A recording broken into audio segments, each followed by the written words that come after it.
Hey everyone, it's Utsef. In today's video, I'll be unboxing a Keychron K6, a non-backlight aluminum version of this board. I bought it as a gift to mod for a friend's birthday, and I'll show you that in a future video. For today, it's just a quick unboxing. I also have a typing test for you toward the end, so stay tuned if you want to see the unboxing, or feel free to skip ahead if you simply want to hear what this board sounds like stock.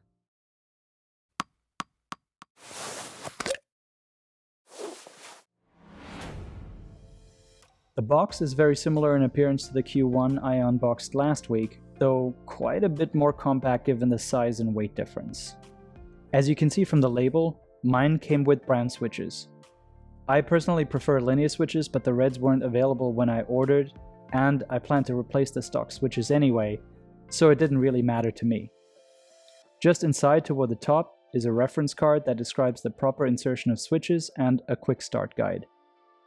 Tucked away on the right-hand side are a few accessories. The USB-C to USB-A cable is braided and right-angled as it connects to the keyboard's left side.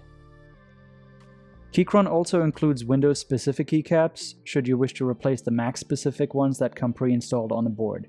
There's also a beige escape key if you prefer to replace the default red one. Underneath the keyboard is a keycap puller, a switch puller, and a user manual. And finally, we have the keyboard. Despite the battery, the K6 weighs in at about 530 grams, or just over a pound. That makes it a good bit lighter than the Acunix F60 I'd unboxed a few weeks ago. I bought that keyboard to throw in my backpack and take to work, but the dedicated full-size arrow keys that come with the K6's 65% layout make a huge difference. The left-hand side of the keyboard is where you'll find the USB-C connector and the dedicated switch to let you flip seamlessly between macOS and Windows keyboard layouts. There's also a switch to let you flip between Bluetooth and cabled modes or switch the board off entirely. The back of the board is made from plastic, which helps to keep the weight down but does feel a bit cheap. You'll also find rubber pads in each of the four corners to keep the board from sliding around if you plan to use it on a more slippery surface such as glass or polished wood.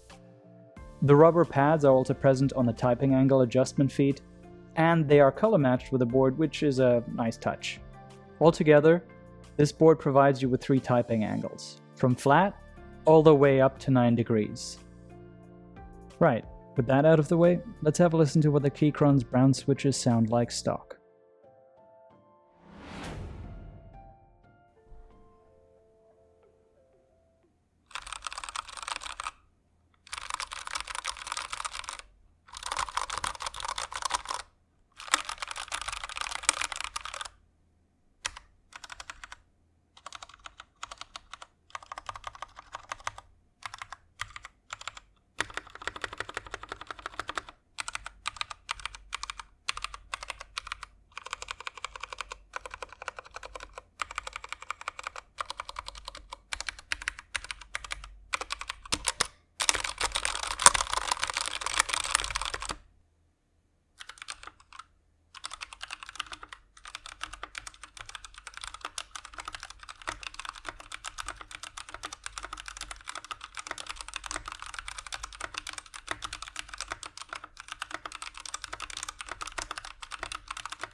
The K6 offers a lot of bang for the buck.